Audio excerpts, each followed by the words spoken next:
Attends, est-ce que là, je suis en Zoom, mon cœur? Bonjour Laurent. Et pourquoi je te vois pas, Pat, moi? Alors comme d'habitude, vous pouvez lever la main. Laurent Simon vient de se connecter. Please raise your hand if you have a question for Laurent. Mais je tiens d'abord à vous dire, puis je souhaite une bienvenue particulière aux membres et aux abonnés qui nous suivent pour la première fois en direct sur le collectif. Donc la conférence vidéo aujourd'hui est diffusée en direct sur la nouvelle plateforme. On y va d'une première question. Nicolas Landry, RDS. Salut Laurent, félicitations et bienvenue, bienvenue au club. Peut-être nous raconter un peu, est-ce que tu m'entends bien, oui? Oui, très, très bien. OK, cool.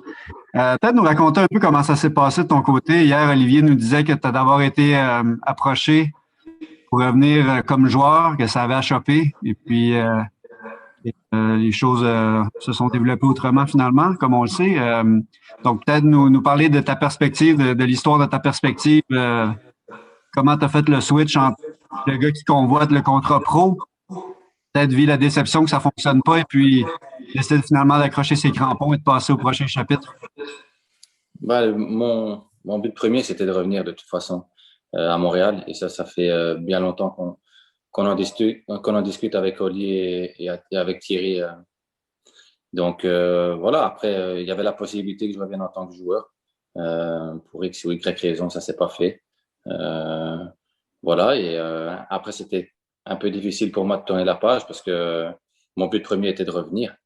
Donc, je savais pas qu'il y allait avoir un poste disponible en tant qu'adjoint, mais à partir du moment où Thierry était d'accord et Oli aussi, et qu'ils m'ont proposé cette opportunité, je l'ai saisi à deux mains parce que pour moi, le plus important, c'était de revenir. Après, voilà, il y a un switch à faire entre joueur pro et entraîneur adjoint, mais je suis là pour apprendre et aussi montrer de quoi je suis capable, tout en respectant, bien sûr, ce qu'Olivier et le coach me dicteront.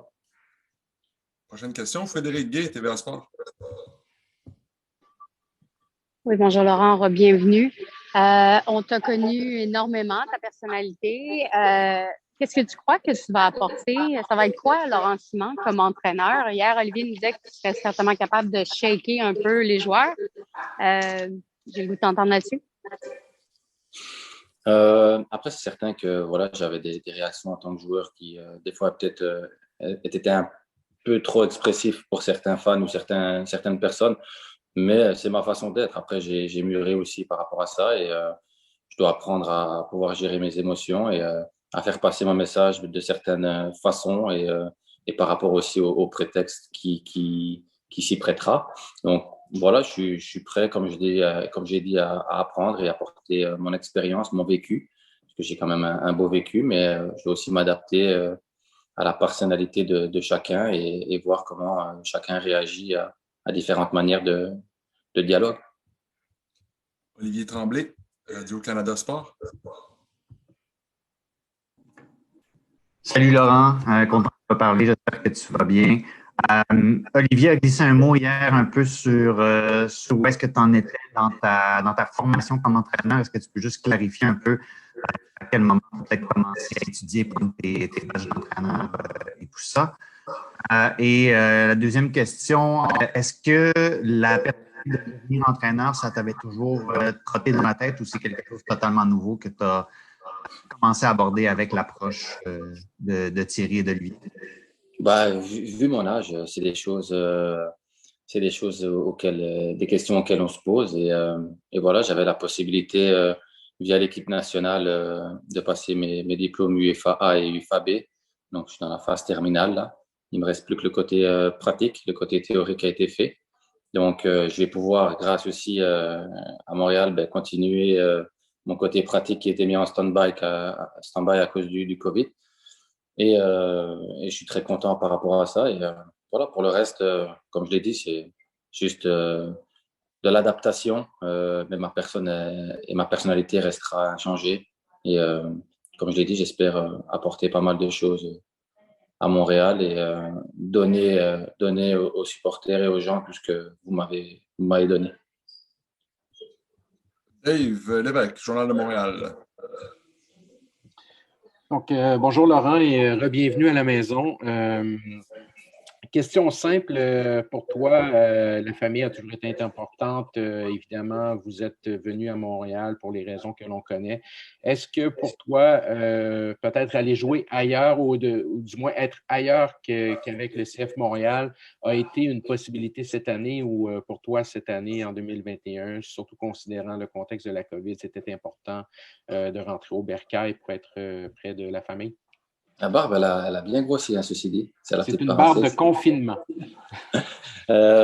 Écoute, j'ai eu des possibilités, oui, en Belgique et ailleurs, où j'aurais pu, voilà, encore toucher un dernier, je te dirais, un peu d'argent et puis revenir. Mais mon but premier était de revenir à Montréal. Dans un rôle qui aujourd'hui a été défini, mais pour moi qui était d'entourer les jeunes à l'époque et d'amener mon expérience en tant que joueur. Là, c'est en tant qu'adjoint. Donc, je l'ai dit, le bien de ma femme et de mes enfants passe avant n'importe quelle somme d'argent. Et comme je l'ai dit, j'ai un coup de cœur pour le club et la ville. Et ça fait bien longtemps que j'ai envie de revenir. Et là, j'ai l'occasion. Et comme on dit chez moi, le train ne passe qu'une fois. Donc, j'ai pas hésité une seule seconde et je suis très content de mon choix. Adi Raphaël. Oui, merci Pat. Laurent, re-bienvenue au club. Je voulais juste savoir un peu, est-ce que tu as eu des discussions avec Thierry Henry avant de prendre le poste? On a parlé un peu brièvement un peu plus tôt.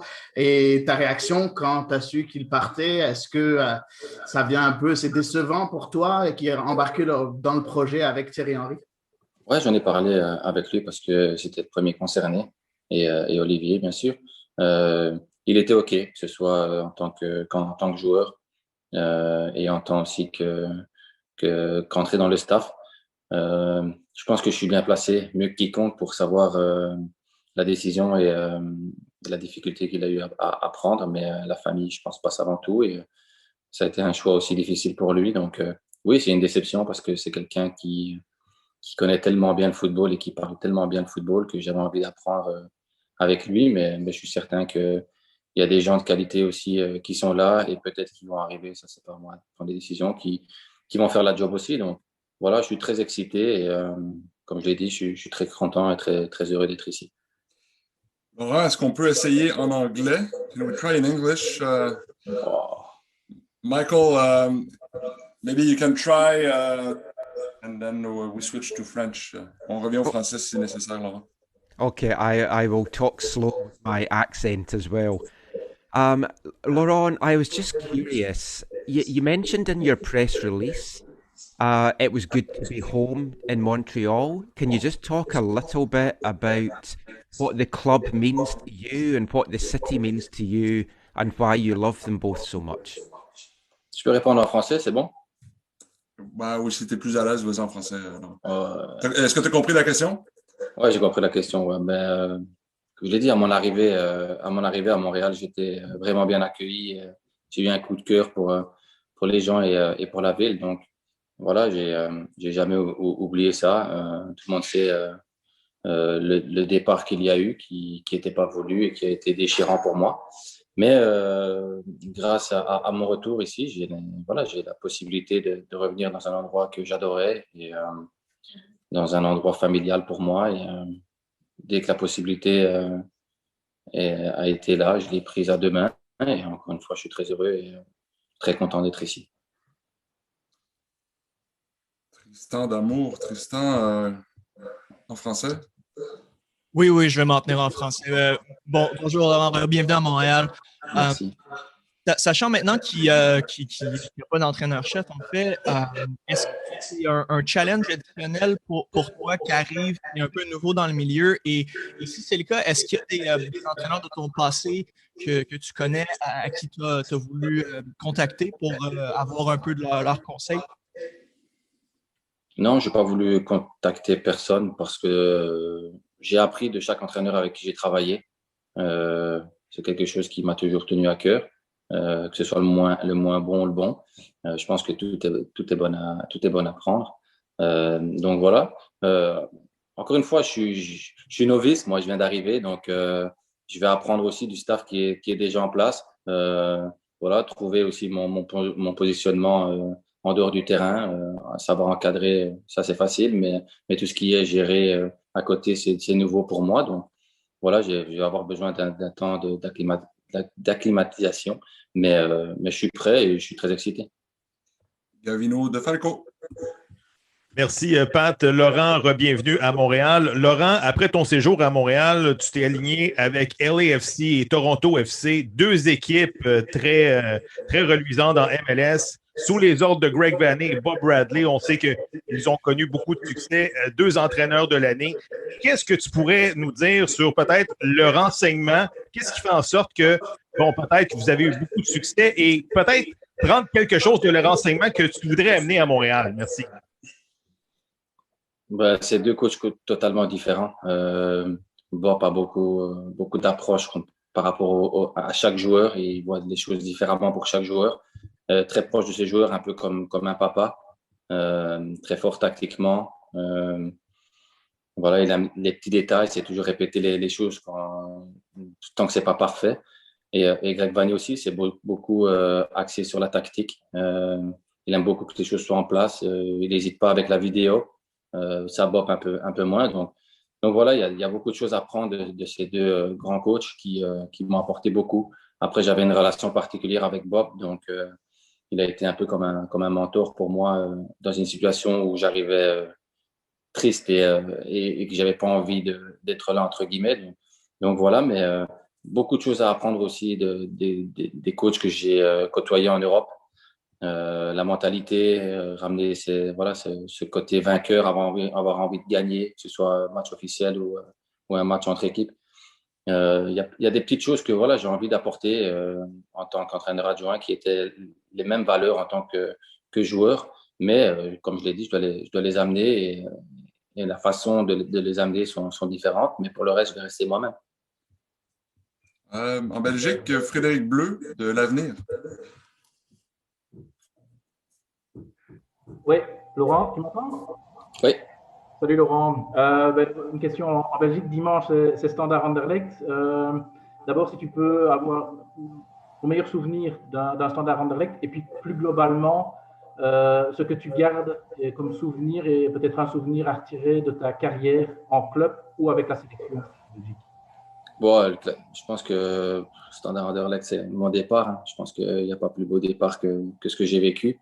Donc, c'est ça l'image vraiment forte. Pour le reste, voilà, deux équipes qui sont en train de revenir dans le coup avec deux jeunes entraîneurs. Mbaye que je connais très bien et à qui il va falloir laisser un peu de temps pour mettre tout ça en place. Mais je pense que c'est l'homme qu'il faut à Sclessin. Et pareil avec Compagnie qui essaie de changer quand même beaucoup de choses à Anderlecht. Malheureusement, Anderlecht, c'est un grand club. Et il laisse pas beaucoup le temps à Vincent d'apporter ce renouveau. Mais je pense que si chacun des clubs laisse le temps à l'un et à l'autre de faire ses preuves et de changer un peu la donne comme eux ils veulent, ça va devenir de grands entraîneurs et ça va vraiment être des équipes qui vont revenir au niveau qui était le leur avant. C'est clair que là, pour l'instant, le club de Bruges est au-dessus du lot, mais je pense que le Standard et Anderlecht, sous l'air Compagnie et Ley, vont faire des étincelles plus tard. Après, un souvenir par rapport à ma carrière, j'en ai tellement que je pourrais pas t'en citer un. Je pense que j'ai toujours donné le meilleur de moi-même partout où je suis passé. Et, voilà, il y a des moments difficiles et des moments magiques. Donc, je pourrais pas t'en citer un. Jean-François Dos Santos, CMFC Radio. Bonjour Laurent, merci Pat.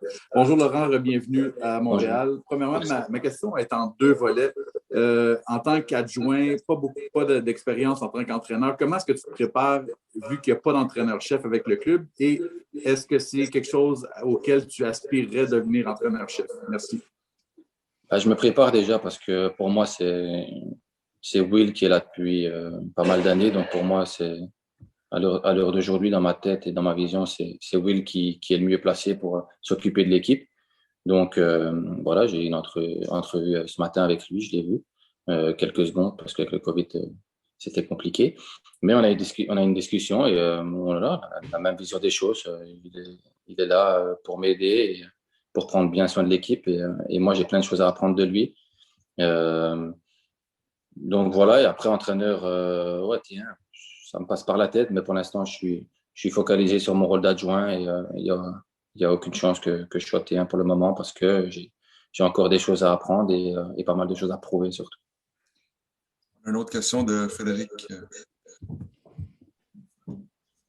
Oui, Laurent, peut-être deux petites questions. D'abord, est-ce qu'il y a quelque chose que tu as vu dans le jeu, la philosophie que Thierry Henry a apporté l'an passé à cette équipe qui t'inspire et que tu voudrais poursuivre ou non? Et la deuxième, j'imagine qu'il y a eu une dose d'amour après l'annonce de ton retour. Comment tu as pris ça? Oui, il y a beaucoup de choses que j'ai appréciées sous l'ère de Thierry Henry. Les relances de l'arrière proprement, repartir du gardien, ça c'est des choses que j'aime voir et que j'ai envie que le club continue à faire. C'est important de développer un beau football. Après, c'est sûr qu'on doit être efficace et la première chose, c'est les résultats. Mais je pense qu'on a une équipe jeune mais compétitive et avec de très très bons joueurs et on va surprendre pas mal d'équipes cette année-ci et pas mal de gens. Mais il y a du travail et encore une fois, on est prêt à relever ce défi et comme je l'ai dit, on est très satisfait des joueurs qui sont là. Pour l'amour, oui, c'est clair que j'ai reçu beaucoup de messages sur les réseaux sociaux et en privé aussi. J'ai été très touché. Et je vous remercie tous encore une fois pour tout ça et pour tout l'amour que vous me donnez. Et moi, en retour, ben, je vous promets de faire mon maximum et de vous redonner tout ça sur le terrain et montrer que voilà, c'est important de porter ce maillot et qu'il y a tout l'amour d'un club et d'une ville derrière. Il y a Dave aussi qui a une autre question. Oui,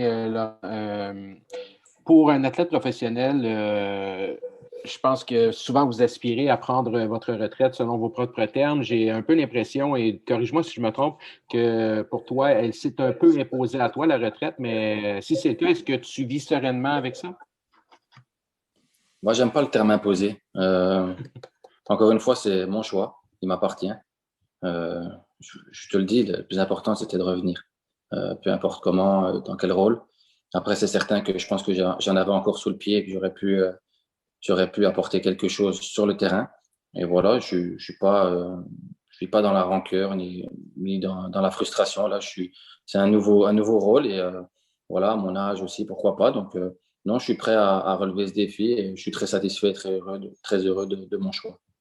On va prendre 3 dernières questions. Il y a Frédéric Daigle, de la presse canadienne. Bonjour Laurent, ben, comme tout le monde, re-bienvenue à Montréal. Merci.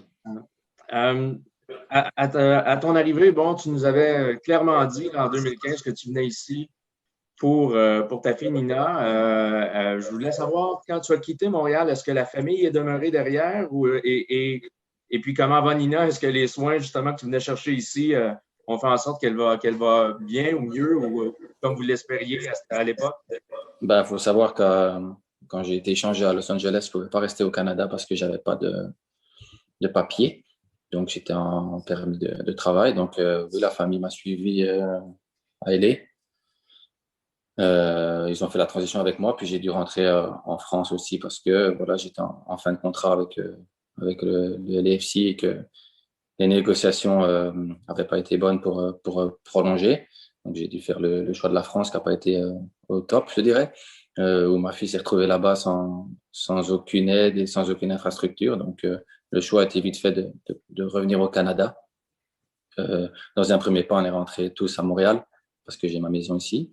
Et après, ben, j'avais 2 solutions. Étant donné que ça ne bougeait pas avec l'impact, j'ai dû contacter Vancouver et Toronto. Et puis Toronto s'est tout de suite montré intéressé.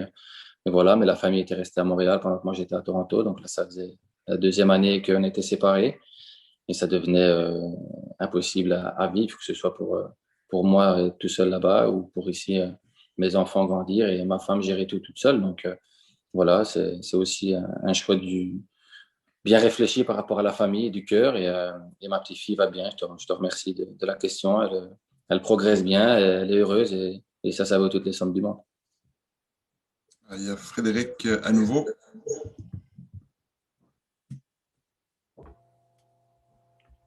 Oui, Laurent. Quand on est joueur, on a des modèles. Toi, comme entraîneur, tu es qui comme modèle d'entraîneur? Mais encore une fois, je pense que je me suis imprimé de pas mal de gens avec qui j'ai travaillé dans ma carrière. J'ai connu beaucoup d'entraîneurs et beaucoup de bons entraîneurs. J'ai eu la chance d'avoir beaucoup de bons entraîneurs. J'ai commencé avec Brogno et Matthijssen. J'ai continué avec une personne particulière pour moi qui est George Likens, parce qu'il m'a touché non seulement en tant que joueur, mais aussi en tant qu'être humain. Voilà, j'ai connu Philippe Van de Waal qui n'avait rien à voir, entre guillemets, point de vue joueur, mais une personne top, point de vue relationnel. Donc voilà, et puis j'ai connu aussi Dominique, Sergio, Guy Luzon qui m'a appris aussi des choses. Et puis des coachs ici, Mauro Biello, Klopas. Il y a du plus et du moins bon dans chaque coach, mais je pense que je vais m'imprégner de tout ça et voilà, et essayer d'amener ma pierre à l'édifice tout en respectant les gens qui sont là et en écoutant les gens qui sont là, qui ont des conseils à me donner. Je pense qu'il y a Jean-François Pat aussi en Belgique qui désire poser une question. Oui, bonjour Laurent, est-ce que vous m'entendez? Très bien. Voilà, ben, c'était un peu une question par rapport à votre fin de carrière. Passé, que ce soit au standard, à le roi ou avec le rouge, vous avez laissé une image d'un défenseur très solide, mais aussi de quelqu'un de généreux et d'humble en dehors du terrain. Est-ce que c'est peut-être aussi ça votre plus grande fierté de carrière de joueur? Ma fierté, c'est que j'ai toujours été moi-même. Je mens pas et je triche pas. J'avais besoin de cette relation particulière que j'ai toujours eue partout avec le public. J'ai eu un peu moins à Bruges, mais je l'ai vite retrouvé à Courtrai. Et voilà, je l'ai eu partout où je suis passé dans mes clubs. Et ça, c'est quelque chose d'important. C'est que c'est bien beau d'être footballeur professionnel et d'être sur le terrain, mais sans les gens qui y a autour, sans les fans, c'est compliqué. Et j'avais besoin d'avoir cette relation et de montrer que j'étais quelqu'un comme tout le monde et pas une personne à part entière. Et on termine avec une dernière question de Nicolas Landry. Oui, Laurent, je vais en avoir deux petites pour finir. D'abord, j'aimerais compléter sur la question que Frédéric te posait juste avant sur ta famille. Est-ce que Nina et Achille comprennent que leur papa ne partira plus et va rester à la maison pour de bon et quelle a été leur réaction à ce niveau-là? Et puis, aussi, je voulais savoir, tu as glissé un mot sur Wilfried. Je me demandais quelles sont, selon toi, les qualités qui feraient de lui un bon entraîneur-chef si le club décidait de combler le poste à l'interne. Merci. Pour mes enfants, voilà, on avait fait la promesse avec ma femme que c'était la dernière année, la saison dernière, qu'on était séparés. Donc, mon fils en a pleuré de joie tellement il était content. Et c'est pas facile pour un petit garçon comme ça de voir son papa partir et jamais savoir quand il va revenir. Alors là, on s'entend bien, il y a le Covid. Donc, il va y avoir des situations aussi à gérer, mais pour ça, on est prêt. Et juste le fait de savoir qu'on est ensemble ici, c'est du pur bonheur. Et par rapport à ça, on est tous heureux parce que il n'y a rien de plus important pour moi que ma femme et mes enfants et inversement. Donc, par rapport à ça, on est content. Et après, pour Wilfried, je pense qu'il connaît le club sur le bout des ongles. Et il a été adjoint pendant pas mal d'années. Là, il a un peu un rôle différent et je pense que ça peut être une bonne personne et la personne qu'il faut. Après, c'est pas moi qui prend les décisions, mais il a tellement de vécu, il a tellement aussi appris de tous les entraîneurs, de tout ce qu'il a connu dans le football que je pense qu'il a vraiment une bonne vision du football. Il connaît le football et il a beaucoup de qualités et je peux pas t'en sortir une, mais il y a beaucoup de choses qui peut faire en lui un bon entraîneur principal. Voilà, ça complète la conférence vidéo aujourd'hui. Merci beaucoup pour ton temps, Laurent.